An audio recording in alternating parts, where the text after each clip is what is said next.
Om Brahmanandam Paramasukadam Kevalam Jnanamurtim Dundvatitam Gaganasadrisham Tattvamasyaadilaksham Ekam Nityam Vimalamachalam Saruvati Sakshibhutam Bhavatitam Trigunarahitam Satgurum Tam Namami. As an individual, I am sitting here as a conscious person. The awareness level, my awareness is now suffering from resistance.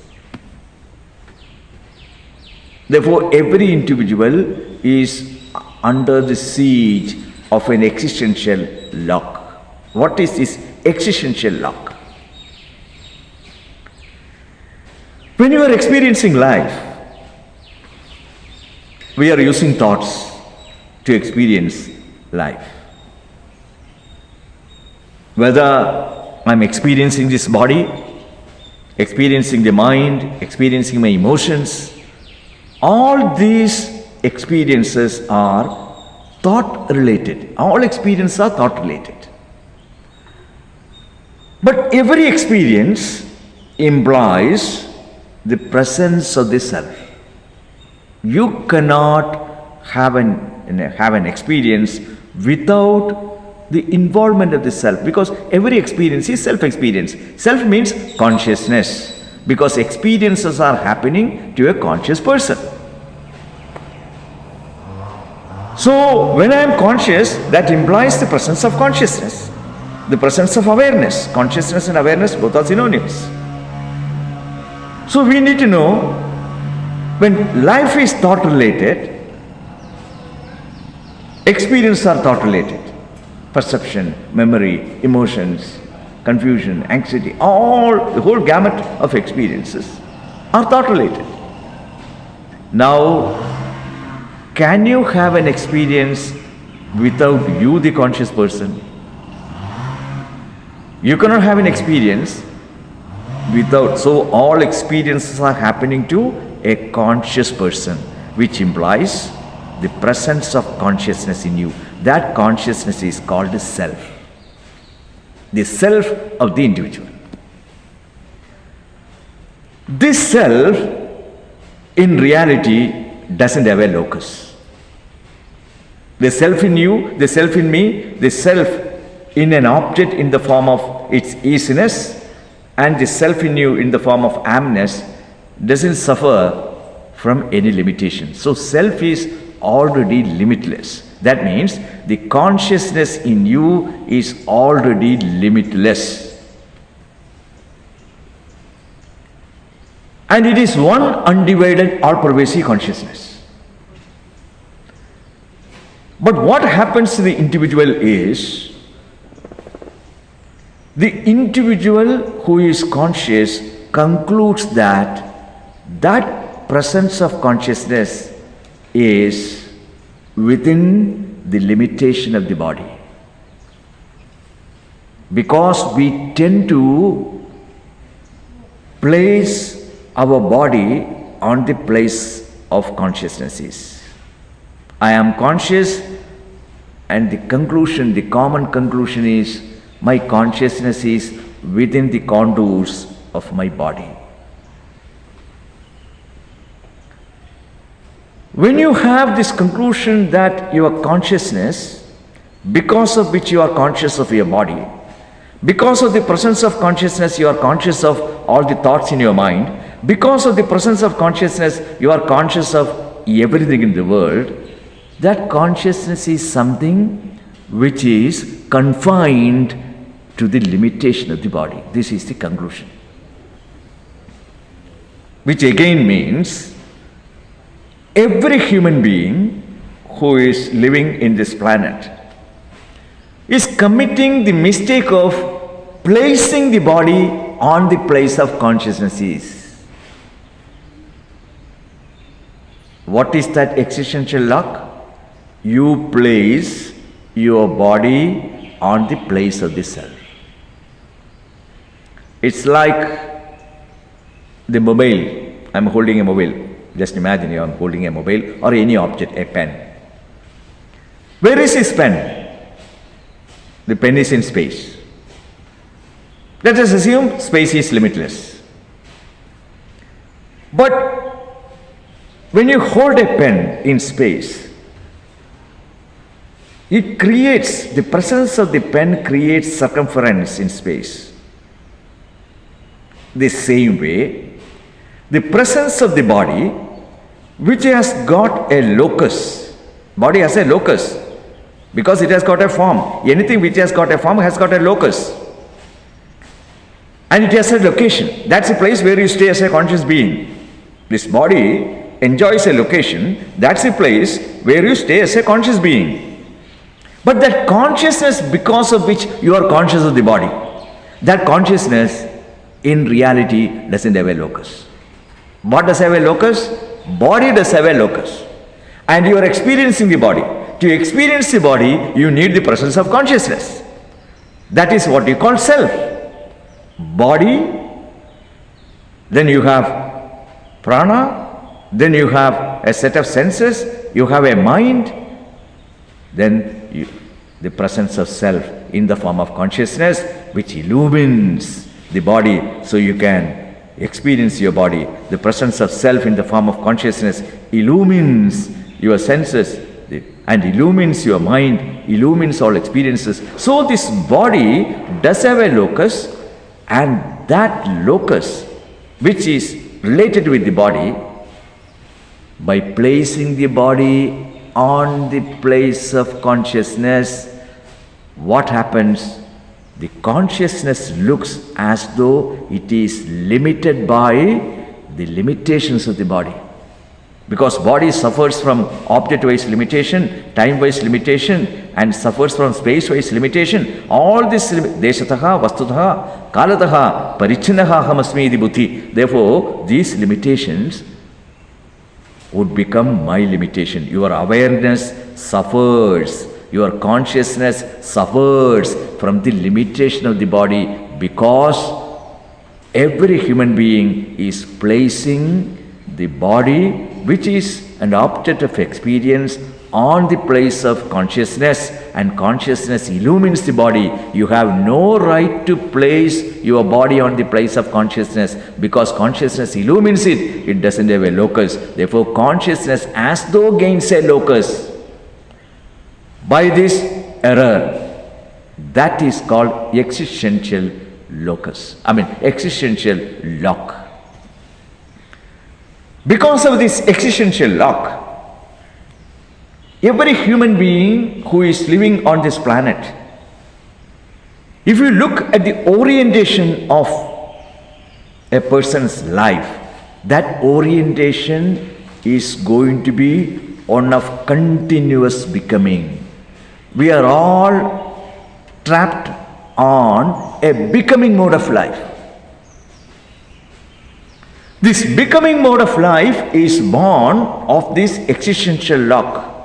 This existential lock is born of an existential error related with the self. That means the self, which is locus-free, which is complete, which is all-pervasive, is suffering from sense of limitation. As an individual, I suffer from sense of limitation because of this existential lock, which is born of self-ignorance. That's the reason why when a person, every human being who is living on this planet cannot escape from this self-error. It's a common fundamental human problem which creates self-violence. So the whole humanity is self-violent. Why it is self-violent? The humanity, as a human being, I have created resistance in my awareness, so my awareness is under siege, my consciousness is under siege. Therefore, I cannot keep quiet. I cannot live a life of fulfillment. I am going to seek fulfillment. Life would be one of seeking fulfillment. Life would be one of seeking completeness. Life would be one of seeking limitlessness. Therefore, I am on a becoming mode of living. So when you are seeking fullness, which implies You are now unfulfilled. You suffer from sense of unfulfillment with yourself. When you are seeking completeness, it implies you suffer from sense of incompleteness. When you are seeking happiness, it implies you suffer from sense of unhappiness. What is sense of unhappiness? This sense of unhappiness is unique in nature.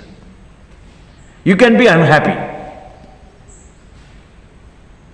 There are only two reasons you can be unhappy. One kind of unhappiness is related with the world. I don't have a house to live, I am unhappy. I don't have money to buy food, I am unhappy. I don't have money to buy clothes, I am unhappy.